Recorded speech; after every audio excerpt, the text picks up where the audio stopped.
Bismillahirrahmanirrahim. Assalamualaikum warahmatullahi wabarakatuh. Hamdan wa syukran lillah. Salatan wa salaman ala rasulillah. Wa ala alihi wa ashabihi wa mawala. Amma ba'du.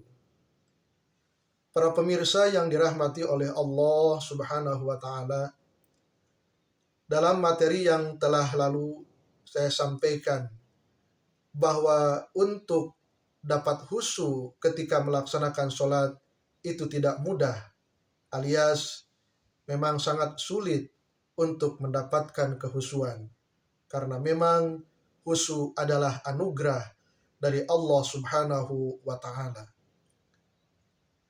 Khusyuk dalam sholat sangat terkait dengan persiapan kita sebelum sholat, dan juga sangat terkait erat dengan apa yang kita perbuat di luar sholat.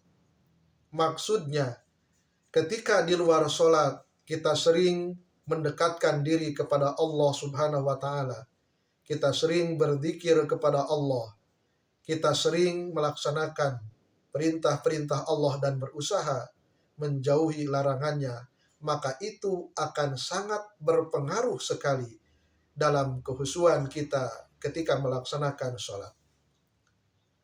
Untuk itu, para pemirsa yang dirahmati oleh Allah subhanahu wa ta'ala, kita hanya mampu untuk memohon dan berdoa kepada Allah agar diberikan kehusuan dan memaksimalkan ikhtiar dan usaha kita untuk dapat khusyuk ketika melaksanakan sholat. Ada beberapa tips agar kita bisa khusyuk dalam sholat, atau minimal kita fokus dan konsentrasi bahwa kita menyadari bahwa kita sedang berkomunikasi dengan Allah, bahwa kita sedang melaksanakan sholat. Yang pertama adalah berkaitan dengan masalah tempat. Usahakan tempatnya adalah bersih dan suci. Yang kedua, berkaitan dengan pakaian. Pakaiannya pun harus bersih dan suci. Terlebih lagi, lebih bagus lagi ketika pakaian ada wangi-wangian yang disunahkan oleh Rasulullah Shallallahu Alaihi Wasallam.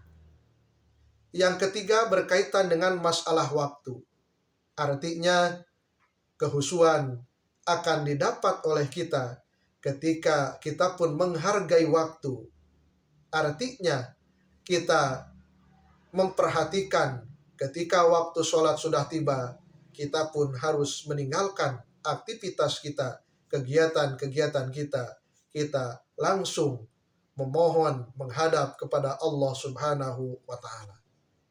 Apalagi kalau kita mampu untuk melaksanakannya secara berjamaah, maka itu akan lebih bagus lagi, karena akan terciprati oleh kehusuan-husuan yang diberikan Allah kepada jamaah yang lainnya.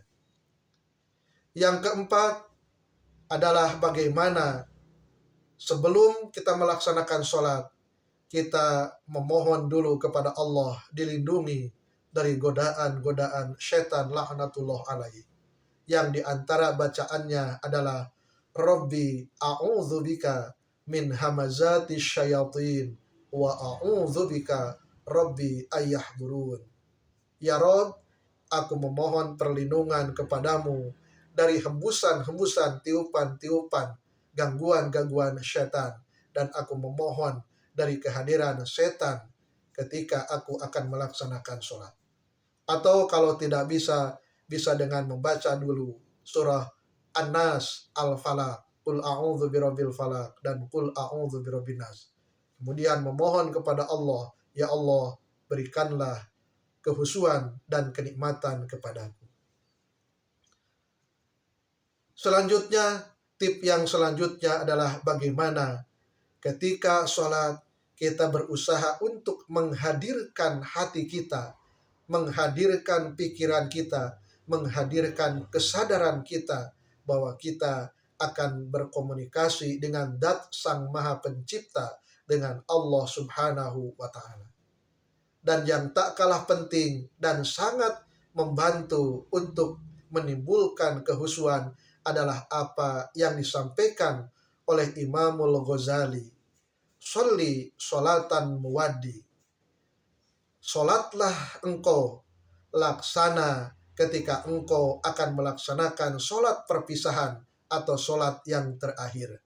Artinya, kata Imamul Ghazali, apabila engkau ingin khusyuk dalam sholat, bayangkan olehmu bahwa sholat yang akan engkau laksanakan ini merupakan sholat terakhir sebelum engkau dipanggil oleh Rabbul Izzati. Maka ketika engkau menghadirkan perasaan bahwa sholat ini adalah sholat